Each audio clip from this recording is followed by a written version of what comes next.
नमस्कार दोस्तों, मैं सुनील कुमार आपका स्वागत करता हूं आपके अपने चैनल क्या ऐसा होता है में। दोस्तों, आज मैं आपको बताने जा रहा हूं शनि देव से रिलेटेड कुछ जरूरी जानकारी। हर इंसान को कुछ ना कुछ एक ऐसा दोष लगा रहता है, कुछ ऐसे ग्रह दोष लगे रहते हैं या फिर जो ग्रहों की चाल ऐसी होती है जिसकी वजह से उन्हें बहुत ज्यादा परेशानी झेलनी पड़ती है। पूरी दुनिया में पूरी दुनिया में खासकर अगर हम हिंदुस्तान की बात करें तो हिंदुस्तान में बहुत से लोग शनि देव को क्रूर ग्रह मानते हैं। वो ये मानते हैं कि भाई मेरे ऊपर तो शनि की साढ़े साती चल रही है, शनि की ढैया चल रही है या फिर शनि की महादशा चल रही है जिसकी वजह से मेरे सारे काम चौपट हो रहे हैं। ये लोगों की धारणा है, मन ही मन में ये सारी चीजें सोचते हैं। लेकिन शायद उन्हें शनि देव के बारे में बहुत हद तक जानकारी नहीं है जितनी जानकारी उन लोगों को होनी चाहिए। ऐसे प्रयास और ऐसे कयास लगाने से पहले उन्हें थोड़ा सा अपने बारे में भी आत्ममंथन करने की आवश्यकता होती है। शनि जो होते हैं, शनि कर्म फल के देवता होते हैं और कलयुग के देवता माना जाता है उन्हें।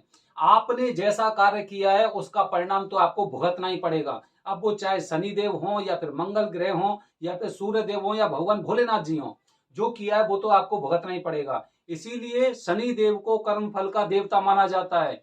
जैसे ही आपके ऊपर शनि की महादशा या फिर शनि की ढैया या साढ़े साती अगर आपकी कुंडली में आती है और आपके ऊपर जब वो लागू लागू होती है, तो उसके बाद से आपके कुछ दैनिक कार्य, कुछ आपकी जिंदगी कुछ परिवर्तन की ओर चलने लगती है। क्योंकि जो हमने किया है वो तो हमें भुगतना ही पड़ेगा। ये प्रकृति का नियम है। बहुत से लोगों को आदत होती है केवल लेने की आदत होती है, लेते जाते हैं और किसी तरह से धन उनके पास आए और उनकी आदत होती है केवल लेने की।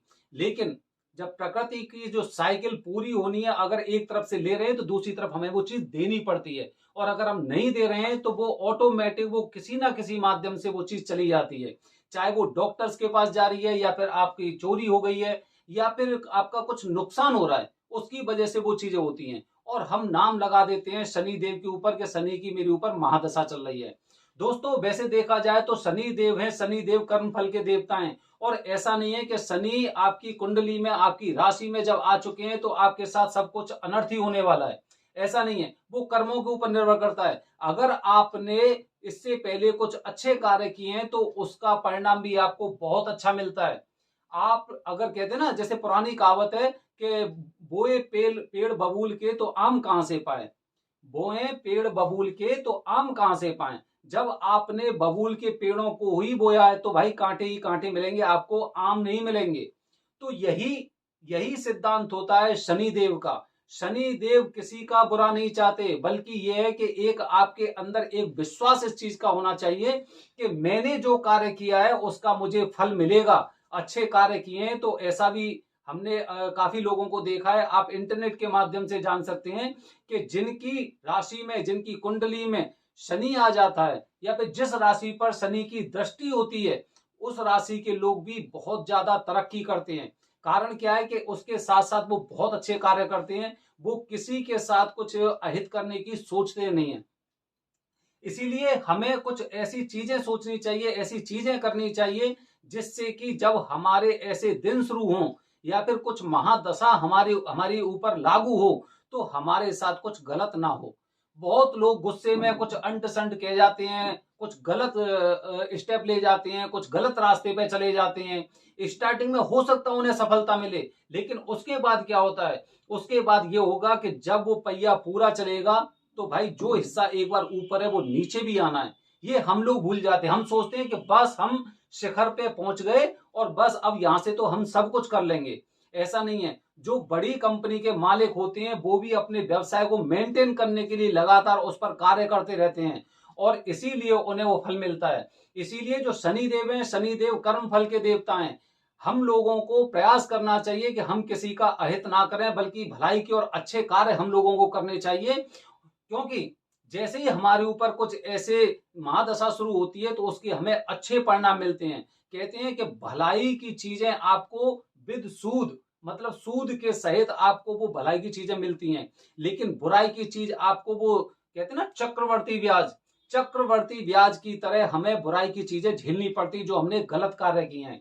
तो दोस्तों, आज के वीडियो के माध्यम से मैं आपको बताने जा रहा हूं कुछ ऐसी जानकारी जो आपके लिए बहुत ही कारगर साबित होगी। क्योंकि ऐसी हम कितना भी फूंक फूंक के कदम रख लेते हैं, लेकिन फिर भी हमसे कुछ ना कुछ ऐसे गलत काम हो जाते हैं। हालांकि जो गलती से हमारे हमसे हो जाते हैं, उन पर जो शनि देव हैं या कोई भी ग्रह हो गए या देवी देवता हो गए, वो भी ये मानकर छोड़ देते हैं कि चल ठीक है, इससे भूल बस कार्य हुआ है। लेकिन फिर भी उसका खामियाजा तो हमें भुगतना ही पड़ता है। अगर हम पूजा भी करते हैं और पूजा करते समय अगर हमने सावधानी नहीं रखी, तो उसके जो दुष्परिणाम होते हैं वो भी हम लोगों को झेलने पड़ते हैं। तो आज इस वीडियो के माध्यम से मैं आपको बताने जा रहा हूं कि अगर आपसे भूल बस भी अगर कुछ ऐसा कार्य हुआ है और शनि देव का आपके मन में डर है और आपको ये चिंता सता रही है कि शनि देव मेरे साथ कुछ गलत ना करें, तो मैं कुछ ऐसा तरीका बता रहा हूं कि जिससे कम से कम भूल बस की हुए कार्य, भूल बस की हुई गलती आपकी वहां से सुधर सकती है और शनि देव आप पर खुश होकर और आपके मार्ग में किसी तरह की अड़चन पैदा नहीं करेंगे। तो वो कौन सा कार्य है, सुनिए दोस्तों, कि शनिवार के दिन जब आप सुबह सुबह नित्य कर्म से निवृत्त होने के बाद आपको सबसे पहले एक सरसों के तेल का दीपक लेना है। सरसों के तेल का दीपक लेने के बाद आपको अपने आसपास के किसी क्षेत्र में एक कोई पीपल का पेड़ मिल जाएगा और पीपल के पेड़ की जड़ में उस वाले दीपक को आप रख दें और वहां पर 7 परिक्रमाएं पीपल वृक्ष की आप कर लें।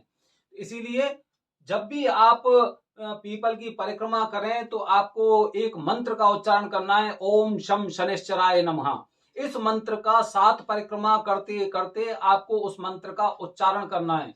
उसके बाद जैसे ही आप पूरी 7वीं परिक्रमा कर चुके हों, उसके बाद पीपल वृक्ष को आपको पूरी तरह से मस्तक, जो कहते हैं ना दंडवत प्रणाम, वो करना है। उनको एक मस्तक नवाना है धरती में रख के अपना, जिसे हमारी भाषा में बोलते हैं ढोक देना।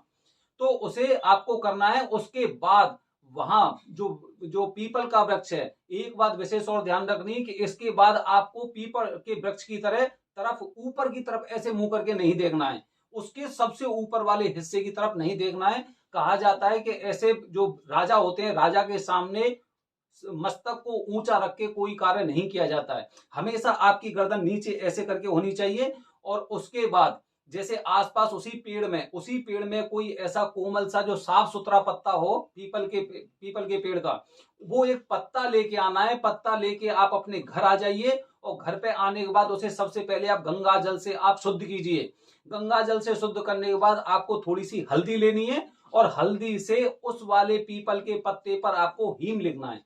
वो आपको जो पीछे दिखाई दे रहा है, आप देख सकते हैं उसे, वो हीम लिखना है। और हीम लिखने के बाद आपको अपने पूजा स्थल में उस पीपल के पत्ते को रख देना है। पीपल के पत्ते को रखने के बाद आपको थोड़ी सी पूजा करनी है। आप वहां पे जैसे मंदिर में अपने में दीपक जलाते हैं या धूप बत्ती जलाते हैं, तो वो पूजा करनी है और जो पीपल का पत्ता है उस पर भी वो धूप दिखानी है। इसके बाद दोस्तों क्या होगा कि जैसे ही जब आप पूजा कर लें, तो पूजा करने के बाद आपको और वो पीपल का पत्ता उठा के अपनी पॉकेट में रख लेना है। अपनी पॉकेट में रखने के बाद और आप आराम से जो आप कार्य करते हैं वो आप कार्य करते रहें। इससे दोस्तों क्या होगा कि शनि महाराज आपसे कभी भी अप्रसन्न नहीं होंगे। आपके जितनी भी अड़चन काम में आ रही है वो सारी अड़चनें आपकी खत्म होंगी। ये दोस्तों मैंने आपको एक ऐसा तरीका बताया है जिसके द्वारा आप पर अगर शनि की ढैया चल रही है, शनि की 7.5 चल रही है, तो जो भी दुष्परिणाम दुष्परिणाम मतलब जो आपने पिछली अपने लाइफ में पास्ट में किया है, तो उसकी वजह से जो आप डरे हुए हैं उससे शनि महाराज आपके कष्टों को दूर करेंगे और उस वाली गलती को वो ऐसे मानेंगे जैसे आपसे भूलवश हुई है। तो दोस्तों ये मैंने आपको तरीका बताया शनि देव को प्रसन्न करने का, ये सबसे प्रचलित तरीका है। अगर आप इसे करते हैं तो आपके मार्ग की सारी बाधाएं खत्म होंगी, आपके सारे कार्य सिद्ध होंगे और शनि महाराज आपको ऐसा फल देंगे कि आप दिन दुगनी रात चौगनी तरक्की करेंगे। दोस्तों अगले वीडियो में आपके लिए कुछ अलग जानकारी लेके आ रहा हूं, तब तक बने रहिए हमारे चैनल के साथ। धन्यवाद दोस्तों। जय हिंद, जय भारत, हर हर महादेव।